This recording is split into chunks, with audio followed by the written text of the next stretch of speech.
le beau prince de la mer et alla habiter avec lui dans un beau château qui se trouvait sous les eaux. Ensemble, ils vécurent longtemps et furent très très heureux.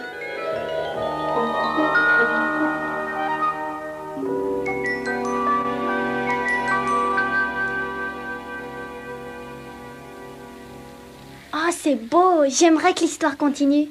Oh, j'avais l'impression que c'était moi la princesse.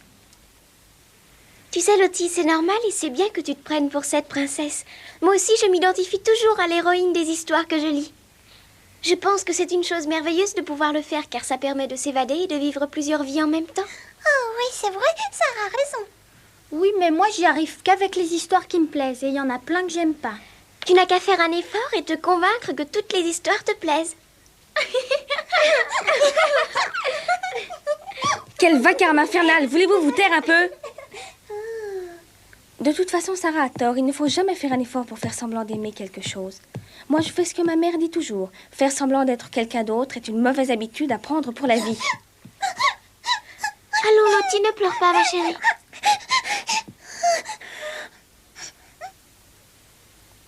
Toi, tu fais semblant d'être belle, tu fais semblant d'être importante. Tu fais semblant d'être une princesse pour jouer les grandes dames.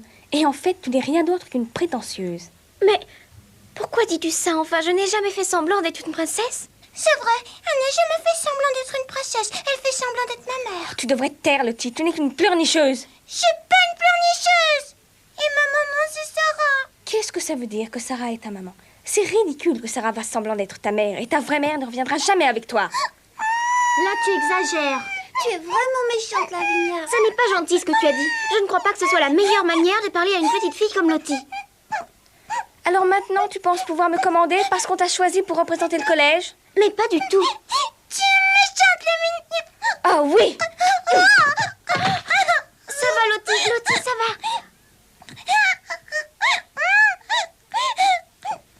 Tu n'aurais jamais dû faire ça. Calme-toi, Lottie. Tu sais, Lavinia, je commence à en avoir assez de ta conduite. Est-ce que la douce Sarah voudrait lever la main sur moi? Oh oui, dans l'immédiat, je serais capable de lever la main sur toi. Eh bien, ne te gêne pas si tu en as le courage.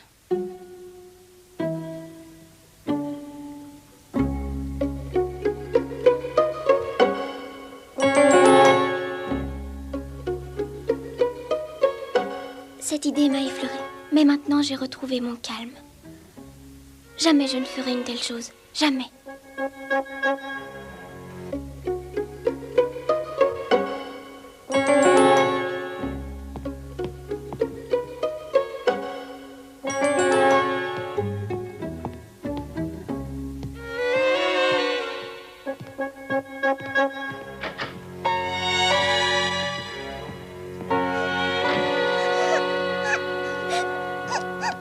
Allez, c'est fini, sèche tes larmes, Lottie. Oui, arrête de pleurer. Tu ne crains plus rien, elle est partie. Elle est vraiment méchante. Oui.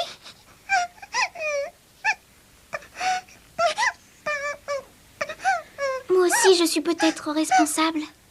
Dis, Sarah, pourquoi tu l'as pas frappée? J'aurais bien voulu lui donner une correction. Mais je l'ai fait. Je lui ai donné une correction dans mon imagination, comme ça j'ai pu lui pardonner. C'est vrai? Lavinia avait raison sur un point. Je ne suis absolument pas digne d'être une princesse. Oh. Si j'étais une princesse, je n'aurais pas agi ainsi. J'aurais certainement employé d'autres manières pour résoudre nos problèmes. Tu es merveilleuse, Sarah. Écoutez, que diriez-vous si nous organisions une grande fête? Oui. Une fête qui renforcerait l'amitié entre toutes les élèves du collège. Bien entendu, Lavinia et ses amis seront invités. Je vais immédiatement demander la permission à Mademoiselle Mangin.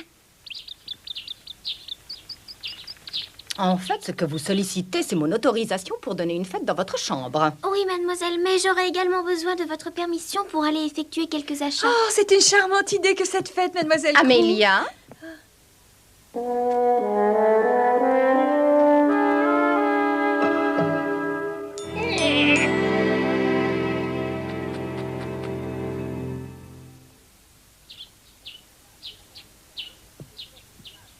Je pense qu'il est fort louable de la part de notre meilleure élève d'avoir eu la pensée de réunir toutes nos jeunes filles afin qu'elles se connaissent mieux entre elles. Je vous permets donc cette fête. Oh, mademoiselle, je vous remercie beaucoup.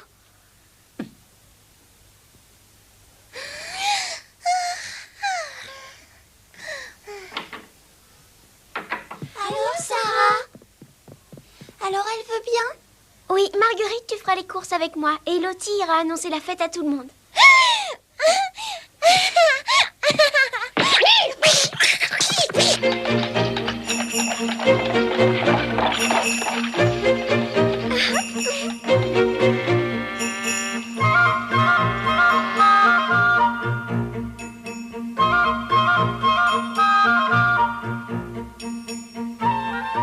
Pourriez-vous me donner 16 parts de gâteau praliné et chocolat, monsieur, s'il vous plaît? Je prendrai également une galette de riz. Votre choix est excellent, mademoiselle. Ces galettes sont vraiment délicieuses. Je n'en prendrai qu'une seule. Vous me l'emballez à part. Très bien, mademoiselle. Je vous le fais tout de suite. Mais je comprends pas, Sarah. Pourquoi as-tu pris qu'une seule galette? Simplement parce que je veux la donner à une amie que j'aime énormément. Oh, c'est gentil.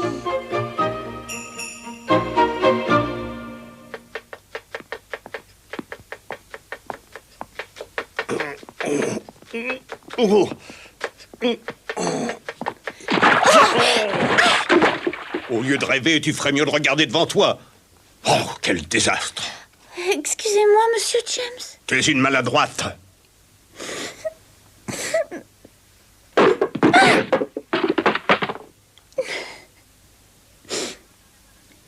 Becky, je commence à en avoir assez de toutes tes sottises. Ce soir encore, tu seras privée de souper. En attendant, nettoie tout ça. Tout de suite.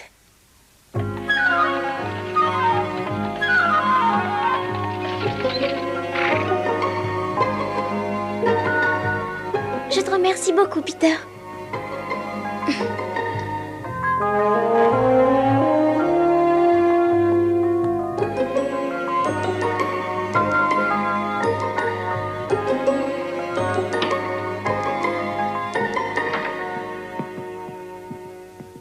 Lavinia, toutes les filles sont dans la chambre de Sarah. C'est vrai, il y a toutes les filles de la classe. On va peut-être s'amuser à cette fête.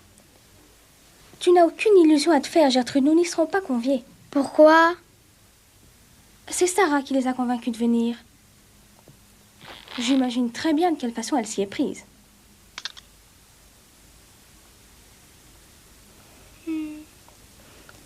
Mais je saurais leur montrer qui est la véritable élève modèle et qui est la représentante de ce collège. Oui, entrez. Pardonnez-moi de vous déranger ainsi, mais je voulais vous parler. Voilà, nous sommes en train d'organiser une petite fête qui se déroulera dans ma chambre. Nous serions très heureuses si vous acceptiez de vous joindre à nous.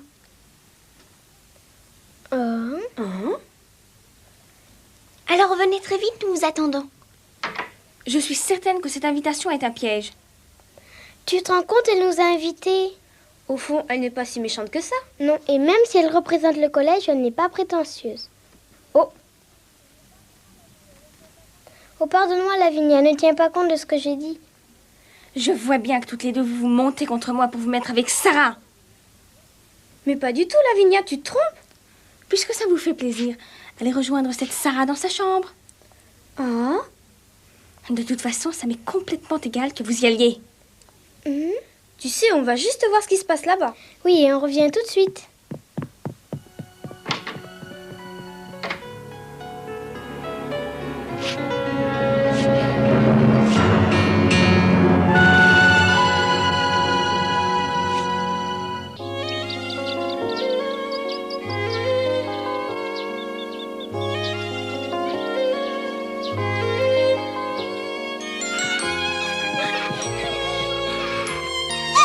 C'est vraiment une très belle poupée, Émilie. Bonjour Bonaparte. Ravie de faire ta connaissance.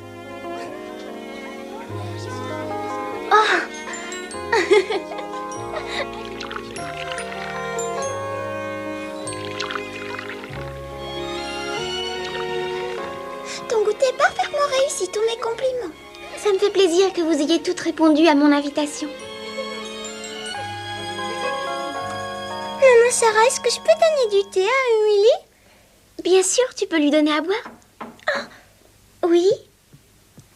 Oh, je vous attendais. Je suis ravie que vous soyez venu.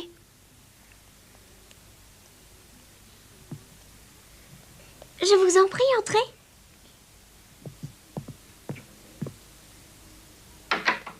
Lavinia n'est pas avec vous? Elle n'avait pas très envie de venir. Dommage. Excuse-moi de te dire ça, Sarah, mais Lavinia ne t'aime pas beaucoup. Je le regrette. Le comportement de Lavinia ne nous plaît pas. Tu sais, nous sommes bien loin d'être d'accord. Vraiment? Oui, elle est trop autoritaire. Elle nous traite toujours durement, comme si nous étions ses servantes. Si tu es d'accord, Sarah, à partir d'aujourd'hui, nous aimerions faire partie de tes amis. Je crois que Lavinia est plus méchante qu'une vipère. Il ne faut pas parler d'elle de cette façon. J'ai organisé cette fête pour elle. J'aimerais tant que nous puissions devenir amis. C'est incroyable. Oh, tu étais au courant de ça? Bon, je vais retourner l'inviter. Non, Sarah, n'insiste pas. Gertrude a raison.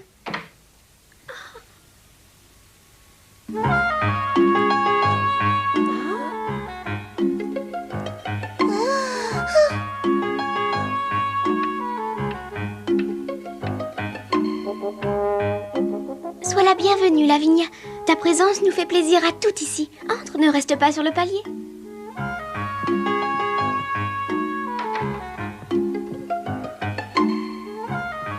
Tu te trompes, je ne suis pas venue ici pour participer à ta fête. Comment? Je suis venue ici uniquement pour t'apprendre la vérité, Sarah. Mais de quoi parles-tu? Je veux te parler de la raison pour laquelle tu es devenue la représentante du collège. Lavinia, ce n'est pas le moment choisi pour en discuter. Amusons-nous, nous en parlerons plus tard. Non, non.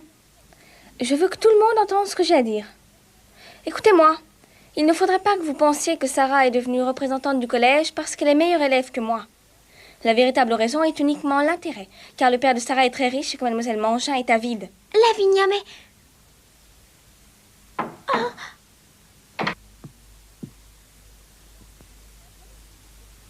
Mesdemoiselles, je vous trouve fort calme.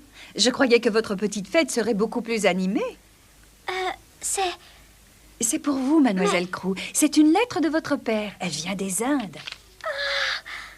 Je vous remercie de me l'avoir apportée. Oui, Sarah a reçu une lettre de son père. Oui. Oh, je suis très heureuse. Je pense que vous aussi devez être très contente et que vous devez avoir hâte de lire le contenu de cette lettre. Tu sais, même Émilie voudrait lire cette lettre. N'est-ce pas, Émilie, que tu voudrais la lire? Eh bien, je vais la lire.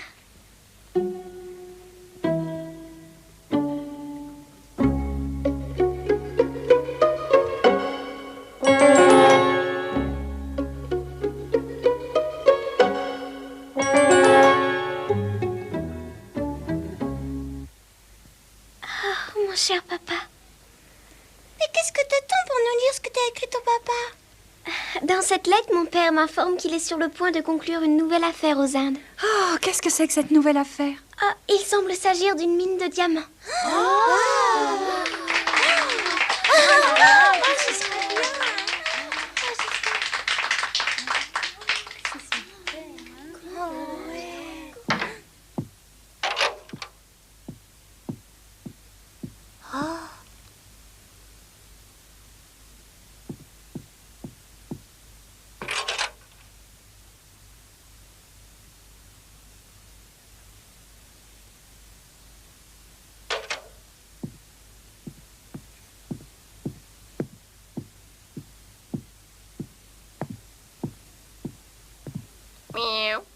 Magnifique. Bientôt, le père de Sarah sera l'homme le plus riche et il sera le roi des diamants.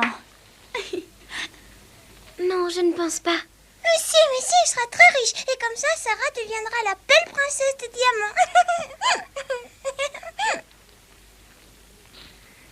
Oh, ces nouvelles sont des meilleures et je tiens à vous féliciter. Ce que nous venons d'apprendre est exceptionnel. Je vais tout de suite en avertir mademoiselle Mangin. Mais pourquoi voulez-vous le lui dire? C'est merveilleux, Sarah va devenir une jeune fille très riche. Et ce sera une vraie princesse. Moi, je m'en vais. Quoi? Jessie, Gertrude, allez, venez avec moi. Je vous attends. Mais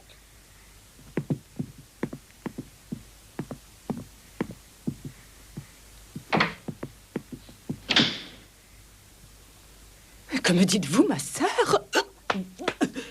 Oh, le père de Sarah a une mine de diamants. C'est ça, oui. D'après la lettre, Monsieur Crew est sur le point de s'associer avec un ami pour exploiter une mine de diamants. Exploiter une mine de diamants? Oui, et Mademoiselle Crew sera l'unique héritière de l'immense fortune de son père. Quelle chance pour nous d'avoir dans notre collège une élève comme Mademoiselle Sarah, qui est la fille du futur roi des diamants. Vous m'écoutez? La fille du roi des diamants se trouve dans notre établissement.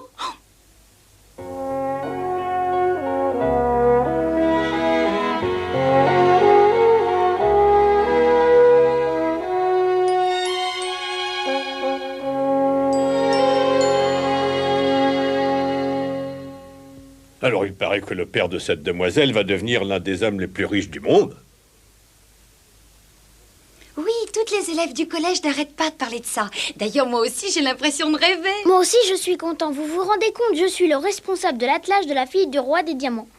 Eh bien, on peut dire que vous avez beaucoup de chance, tous les deux, d'être au service de cette demoiselle. Mais n'oubliez pas que nous sommes vos amis. Mais qu'est-ce que tu fais dans la cuisine, Becky? Il est inutile que tu viennes à table. Tu sais très bien que tu es privée de souper. As-tu oublié qu'il y a encore toutes les chaussures à cirer? Mais qu'est-ce que tu attends au lieu de rêvasser?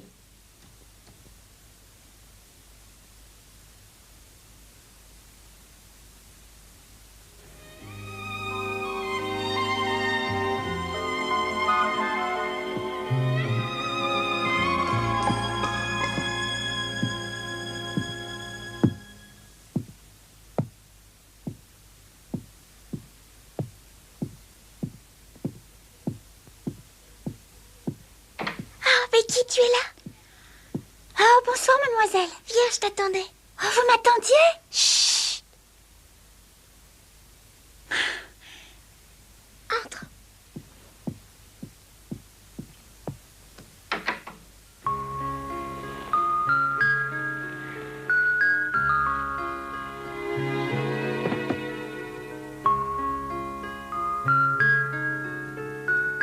Tiens, assieds-toi. Merci. Attends-moi un instant.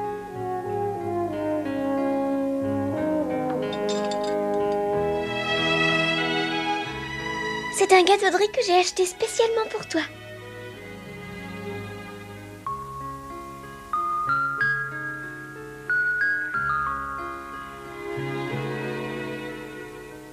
Mange. Mais qu'est-ce que tu as? Je pensais que tu aimerais ça.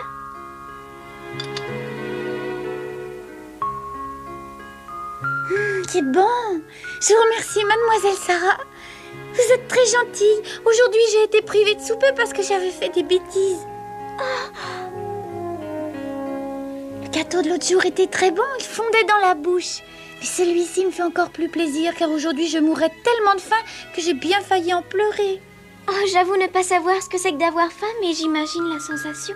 Ça doit être vraiment horrible de n'avoir rien à manger. Oui, c'est dur, mademoiselle. Je crois que c'est la seule chose à laquelle on n'arrive jamais à s'habituer. Dans les cuisines, on parle beaucoup de la lettre de votre père. Il paraît que vous allez devenir une riche héritière, c'est vrai? Comment ça? Oui, avec la mine de diamants. Et il paraît que vous serez la princesse des diamants. Oh, je suis tellement heureuse pour vous, mademoiselle. Vous allez être une vraie princesse. Je ne vois pas pourquoi je deviendrais une princesse et moi je ne trouve pas cette affaire aussi réjouissante que tout le monde le pense. Ah?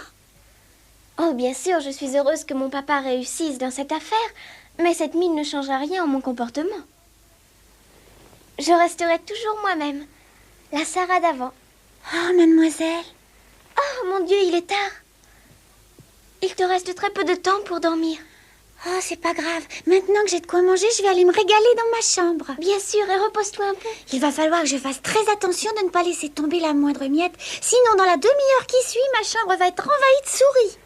Ah, parce qu'il y a des souris qui viennent dans ta chambre? C'est normal qu'il y en ait dans les mansardes. Vous les avez jamais entendues marcher? Maintenant, je me suis habituée à entendre le bruit de leurs pattes sur le plancher. Ça ne me gêne pas du moment qu'elles ne se mettent pas à courir sur mon oreiller. Comment peut-on s'y habituer? Il le faut bien, mademoiselle. Quand on a été élevé dans la pauvreté comme moi, il faut s'habituer à tout si on veut survivre.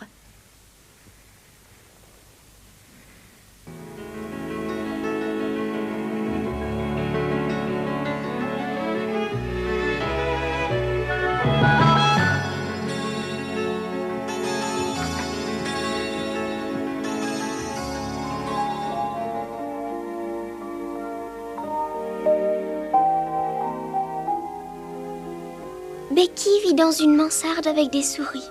Et pendant ce temps-là, on me cajole parce que papa possède une mine de diamants. Quand je pense au hasard de la naissance, mon cœur s'attriste d'une telle injustice.